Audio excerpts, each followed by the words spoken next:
नमस्कार दोस्तों, इस वीडियो में हम आपको एक ऐसी कहानी सुनाने जा रहे हैं जो आपको प्रेरित करेगी। हम बताएंगे कि कैसे एक छोटे से शहर का लड़का मनीष, जिसके पास कुछ नहीं था, सिर्फ एक लोन लेकर करोड़पति कैसे बना। इस यात्रा में हम देखेंगे कि कैसे उसने लोन का सही इस्तेमाल किया, उसकी योजनाओं में असफलताएं आईं और फिर कैसे उसने सब कुछ बदल दिया। तो अगर आप भी जानना चाहते हैं कि लोन लेकर कैसे आप भी अपने सपने को हकीकत में बदल सकते हैं, लेकिन हर बार की तरह शुरू से शुरू करते हैं। मनीष एक छोटे शहर के सामान्य परिवार से थे। उनका परिवार इतना संपन्न नहीं था, लेकिन मनीष के मन में हमेशा एक सपना पलता था, एक दिन मुझे अपनी खुद की कंपनी और संपत्ति होगी। हालांकि उनके पास ना कोई बड़ा घर था, ना ही कोई संपत्ति, लेकिन उनके पास था तो सिर्फ एक बड़ा सपना और मेहनत करने की जज्बा। जब मनीष अपने दोस्तों और परिवार से अपने सपनों के बारे में बात करते तो उन्हें अक्सर यह जवाब मिलता, तुम्हारे पास जो कुछ है उसी में खुश रहो, बड़े सपने मत देखो। लेकिन मनीष का दिल कभी नहीं माना। वह सोचते, अगर दूसरों के पास कुछ है तो मैं क्यों नहीं पा सकता। मनीष का सपना था कि वह एक दिन खुद का व्यवसाय शुरू करेंगे, लेकिन जहां तक बात थी पैसों की, तो उसे कहीं से भी निवेश करने के लिए धन नहीं मिल रहा था। मनीष का मन डर और असमंजस से भरा था। क्या वह बिना पैसे के अपने सपने को साकार कर पाएगा? एक दिन मनीष ने तय किया कि अब और इंतजार नहीं करेंगे। अगर उसे कुछ बनना है तो उसे कर्ज लेने का साहस जुटाना होगा। वह एक स्थानीय बैंक में गया और वहां लोन के बारे में पूछताछ करने लगा। बैंक के अधिकारी ने मनीष से पूछा, क्या आपके पास कोई संपत्ति है? मनीष ने हल्का सा झुकते हुए जवाब दिया, मेरे पास कोई संपत्ति नहीं है, लेकिन मेरे पास एक सपना है। बैंक अधिकारी ने उसे एक संजीदा नजर से देखा और कहा, तुम्हारे पास कागज पर लिखा सपना है, लेकिन कागज पर लिखे सपने कोई बैंक क्यों दे? लेकिन मनीष ने हार नहीं मानी और उसने फिर से अपनी बात रखी, मैं इस कर्ज को सिर्फ खुद के लिए नहीं, बल्कि लाखों लोगों के लिए लेने जा रहा हूँ। मुझे सिर्फ एक मौका चाहिए। मनीष के जज्बे और आत्मविश्वास ने बैंक अधिकारियों को प्रभावित किया। अंत में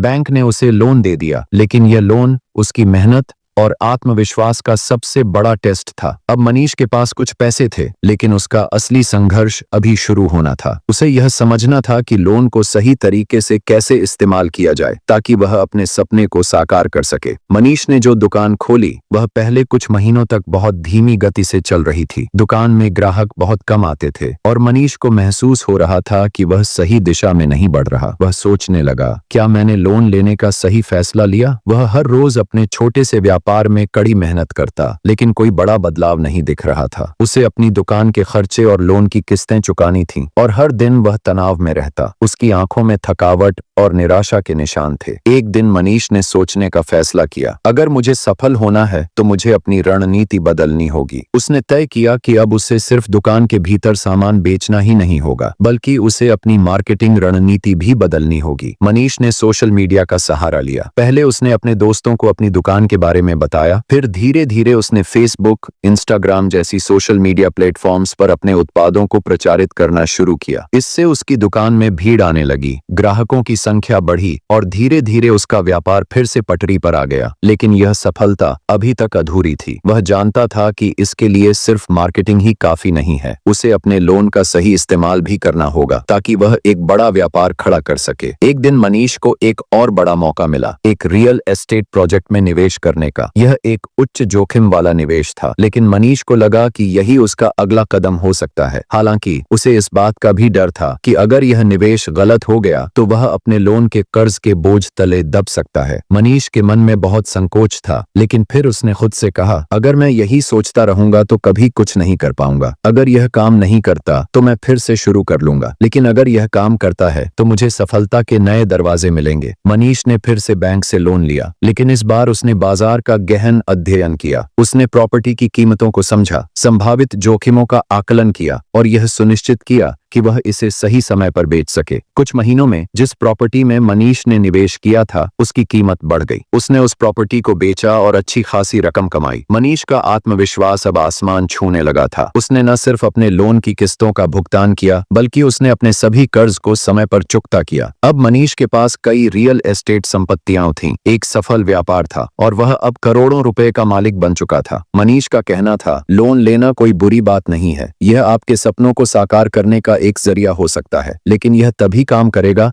जब आप इसे समझदारी से इस्तेमाल करें। मनीष ने अपने अनुभवों से सीखा कि सपने देखना कोई बुरी बात नहीं है, लेकिन अगर आप मेहनत और सही निर्णय लेते हैं तो आप किसी भी मुश्किल को पार कर सकते हैं। मनीष की कहानी यह साबित करती है कि लोन का सही इस्तेमाल सफलता की कुंजी हो सकता है। अगर आप किसी योजना के लिए लोन लेते हैं और उसे समझदारी से इस्तेमाल करते हैं तो आप अपने सपने को हकीकत बना सकते हैं। यह कहानी न सिर्फ लोन के महत्व को बताती है बल्कि यह भी दिखाती है कि अगर आप सही दिशा में काम करें तो जीवन की कोई भी मुश्किल आपको रोक नहीं सकती। याद रखें, जो अपने सपनों को पूरा करने के लिए जोखिम उठाने से डरते नहीं वही असली सफलता प्राप्त करते हैं। मनीष के कहानी से आपको क्या सीखने को मिला, चलिए मैं आपको आसान भाषा में समझा देता हूँ। आप में से कई लोग शायद मनीष की तरह सोचते होंगे, छोटे शहर से, सीमित संसाधनों के साथ लेकिन बड़े सपने देखने की हिम्मत रखने वाले। मनीष भी ऐसा ही था। न उसके पास कोई बड़ा घर था, न ही कुछ संपत्ति, लेकिन दिल में एक बड़ा सपना था। एक दिन मेरी अपनी कंपनी होगी, मेरी अपनी संपत्ति होगी। ये सपना सुनकर शायद कई लोग उसे हंसते थे। परिवार वाले कहते, तुम जो कुछ भी हो उसी में खुश रहो, बड़े सपने मत देखो। दोस्तों से भी यही सुनने को मिलता था, तुम ऐसा कैसे करोगे। लेकिन मनीष ने कभी हार नहीं मानी। उसने सोच लिया था कि अगर दूसरों के पास है तो मैं क्यों नहीं पा सकता। लेकिन फिर भी एक बड़ा सवाल था, क्या बिना पैसे के वो अपने सपने को पूरा कर सकता है। मनीष के पास पैसे नहीं थे लेकिन उसका आत्मविश्वास और मेहनत से भरा दिल था। उसने एक दिन बड़ा कदम उठाया। उसने बैंक से लोन लिया, यह जानते हुए कि अगर यह कदम गलत हुआ तो उसे और कड़ी मेहनत करनी होगी। बैंक अधिकारी ने पूछा, क्या आपके पास संपत्ति है। मनीष ने जवाब दिया, मेरे पास कोई संपत्ति नहीं है लेकिन मेरा एक सपना है। शुरुआत में बहुत मुश्किलें आईं। मनीष ने जो दुकान खोली थी वहां ग्राहक नहीं आते थे। उसे लगता था कि क्या यह सही फैसला था। हर दिन कड़ी मेहनत करने के बावजूद परिणाम धीमे थे, लेकिन मनीष ने कभी हार नहीं मानी। उसने अपने तरीके बदले, मार्केटिंग पर ध्यान दिया, सोशल मीडिया का इस्तेमाल किया और धीरे धीरे उसकी दुकान में भीड़ आने लगी। ग्राहक आए और मनीष का व्यापार धीरे धीरे बढ़ने लगा। फिर मनीष के पास एक और मौका आया, रियल एस्टेट में निवेश का। यह एक बड़ा जोखिम था। वह डरता था, अगर यह गलत हो गया तो क्या होगा। लेकिन उसने सोचा, अगर मैं यही सोचता रहूंगा तो कभी आगे नहीं बढ़ पाऊंगा। और उसने लोन लिया, लेकिन इस बार उसने पूरी रिसर्च की, सही समय पर प्रॉपर्टी बेची और अच्छा मुनाफा कमाया। अब मनीष के पास न केवल एक सफल व्यापार था बल्कि संपत्तियां भी थीं।